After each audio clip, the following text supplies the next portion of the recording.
इल्तवा पसंदी यानी प्रोक्रेस्टिनेशन वो अमल है जिसमें आप आज का काम कल पर डाल देते हैं। ये वीडियो इल्तवा पसंदी का एक तंजिया जायजा है जिसमें इसके अनोखे फवाइद को साइकोलॉजी की रोशनी में बयान किया गया है। 11 बजे असाइनमेंट सबमिशन की डेडलाइन है तो 10 बजे बनाना शुरू करनी है। प्रोक्रेस्टिनेटर्स सुस्त नहीं होते बल्कि ज़िंदगी को अपनी शराइत पे जीते हैं।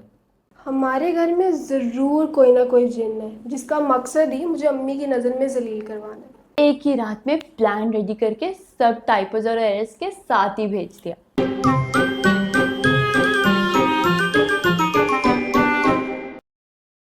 प्रोक्रेस्टिनेशन हर एक के बस की बात नहीं है। अगर आप प्रोक्रेस्टिनेटर हैं तो यकीनन आप एक अजीम फलसफे के पैरोकार हैं, क्योंकि आप जानते हैं कि कल का काम आज करने की क्या जरूरत, ये परसों या फिर अगले हफ्ते भी तो हो सकता है। स्कूल के ज़माने से ही मेरी ये रूटीन रही है कि कोई भी काम टाइम पे नहीं करना, जो मर्जी हो जाए, चाहे वो होमवर्क हो, टेस्ट की तैयारी हो या फाइनल एग्ज़ाम्स। आप यकीन करें, कभी कभी तो इतनी टेंशन होती थी कि ऐसा लगता था मुझे मिर्गी का दौरा पड़ जाएगा। लेकिन जैसे कुत्ते की दुम कभी सीधी नहीं होती, ऐसे ही मेरी प्रोक्रेस्टिनेशन की सलाहियत भी। करना मैंने वही है, 11 बजे असाइनमेंट सबमिशन की डेडलाइन है तो 10 बजे बनाना शुरू करनी है। ग्रुप प्रेजेंटेशन में तो मेरे ग्रुप वाले प्रेजेंटेशन दे रहे होते हैं और मैं अपनी स्लाइड चेक कर रहा होता हूँ। असल में मुआशरा प्रोक्रेस्टिनेटर्स को समझ नहीं पाता और उनको नेगेटिव वे में पोर्ट्रे करता है। प्रोक्रेस्टिनेशन या यूं कहिए काम को टालने का हुनर दरअसल एक यूनिक सलाहियत है जो बहुत कम लोगों को अता होती है। प्रोक्रेस्टिनेटर्स की खूबी ये होती है कि वो वक्त की कदर को समझते हैं और इसका बेहतरीन इस्तेमाल करना जानते हैं। इस अमल में फ़र्द अपने अंदर की पैदावारी ताकतों को एक ख़ास मौके तक सुलाए रखता है और फिर आखिरी लम्हे में एकदम से बामकसद तरीके से इस्तेमाल करता है। हर बार मुझे लगता है कि एम्प्लॉय ऑफ द ईयर का अवार्ड तो मुझे ही मिलना चाहिए, क्योंकि जिन सलाहियतों को बरूए कार लाते हुए मैं लास्ट मोमेंट पर काम करती हूँ वो किसी आम इंसान के बस की बात ही नहीं है। ऑफिस वालों को ऐसी डेयरिंग एम्प्लॉय कहाँ मिलेगी जिसको 1 महीना पहले भी पता चल जाए कि क्लाइंट को प्लान शेयर करना है, फिर भी वो लास्ट डेट पर काम शुरू करे। सी, क्लाइंट्स और बॉस को ऐसे घुमाती हूँ कि वो समझते हैं मैं पता नहीं कितनी डेडिकेशन से काम कर रही हूँ। हमारे घर में ज़रूर कोई ना कोई जिन है जिसका मकसद ही मुझे अम्मी की नज़र में जलील करवाना है।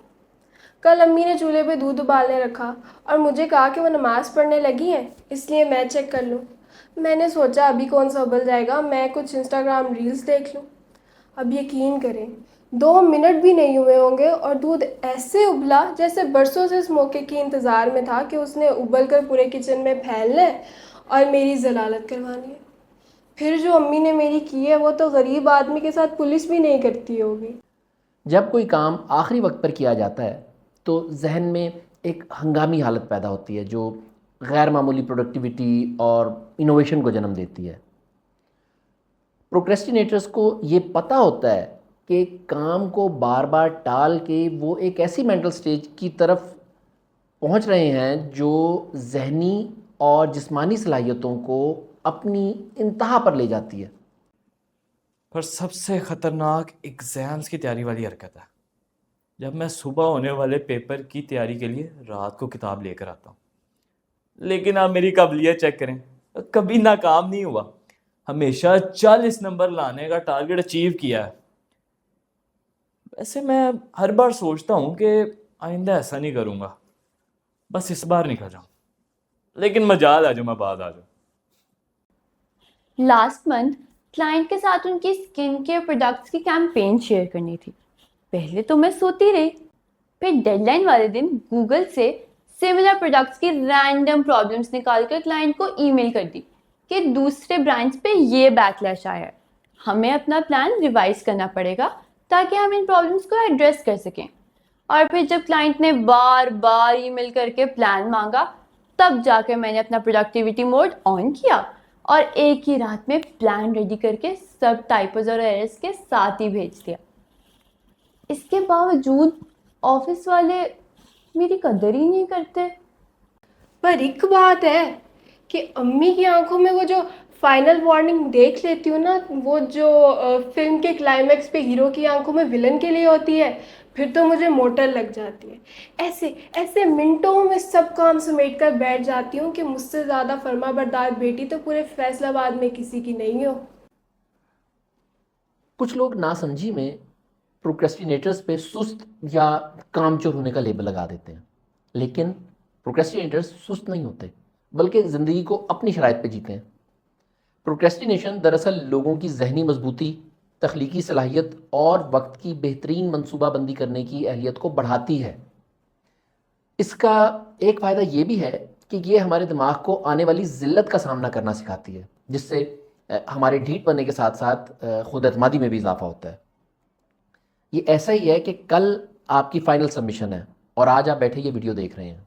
ये जुर्रतमंदाना इक़दाम खुद एतमादी नहीं है तो और क्या है?